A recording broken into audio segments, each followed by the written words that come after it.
Hello and welcome to Fashion Report Friday, the weekly series looking into how to get the most out of a Fashion Report minigame located inside the Gold Saucer every week. This is week 65 and this week's theme is around the house. Clues include feather in your cap for helm, simple is best for chest, check and check for legs, and leather underfoot for boot slot. This video will have 3 sections. Firstly, I'll show you a 100 score, then an 80 score using as few items as possible, and then 80 score with just dye options. So without further ado, here's my 100. For 100 points I went with the woolen beret. I chose this as it's an item equipable by all classes and jobs, which you will also see with the rest of my main choices today. The woolen beret is actually a basic level 42 weaving recipe.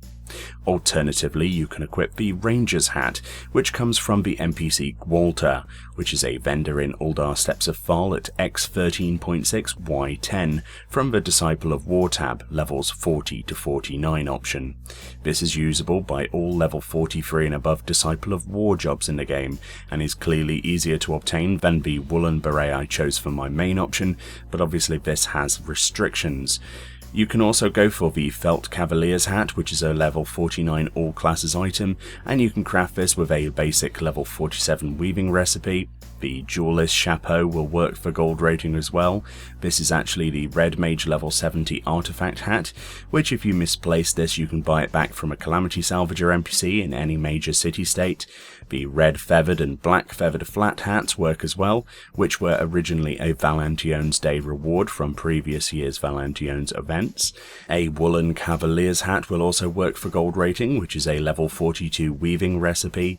The High House or Archaeo Skin Cloche work, which are both leatherworking recipes, and the Surge Hat of Casting also is confirmed to work, which you can buy from Stormblood armor vendors in the Fringes, Azim Steppes and Yangsha.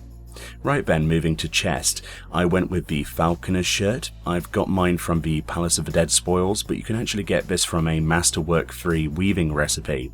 Alternatives include the Rami shirt, which is a level 56 weaving recipe, the Survival shirt, which is a Master Weaver 3 recipe, a linen shirt, which you can craft with Weaver or buy from a low-level city-state armor vendor in any of the 3 starting cities, the Hanish Wool Autumn shirt, which is a 2-star difficulty Master Weaver 5 recipe, or the Extreme Survival shirt, which is a level 35 weaving recipe. For the legs I went with the Wind Silk bottoms, which are a Master 3 weaver craft.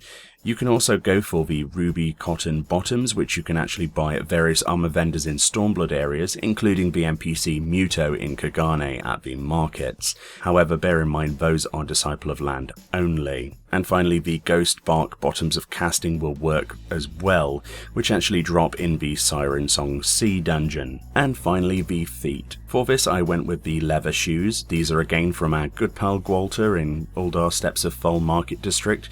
These are from the Disciple of Hand and Land tab for levels 1 to 9, and they're usable by all classes and jobs in the game. Alternatively, you can also buy the hard leather shoes from him, but there's literally no point when the others are cheaper and obviously more accessible to everyone. Right then, so not entirely a bad 100 this week, but let's look into a quick 80. To get an easy 80, go back to Gwalter and buy that Ranger's Hat. It's locked to Disciple of War, and dye this coral pink dye. Then equip the leather shoes also from this vendor and dye them metallic orange. With every other armor slot filled with something will get you at least 80 score this week. And finally, the 80 score with any gear in the game that's actually dyeable. Dye your weapon honey yellow, your helm coral pink, your body jet black, your hands jet black, your legs coral pink, and your boots metallic orange. This will get you 80 score guaranteed, but bear in mind every slot will need to be filled with some item. You can of course look at all 3 solutions I've listed in today's video and work out what is easiest to combine for you. You can easily make 80 score with a mix of these items from the first list. There's no need to resort to the jet black dye, for example, from the pure dye option, if that is not a cheap option for you. Either way, hopefully this helped this week. There's a link to the Reddit discussion on this week's solutions in the description of the video for you to check out, but please don't hesitate to post your own below if you have other ways of doing it. Perhaps we can help more people out that way. Either way, thank you kindly for watching, and I'll see you all next time.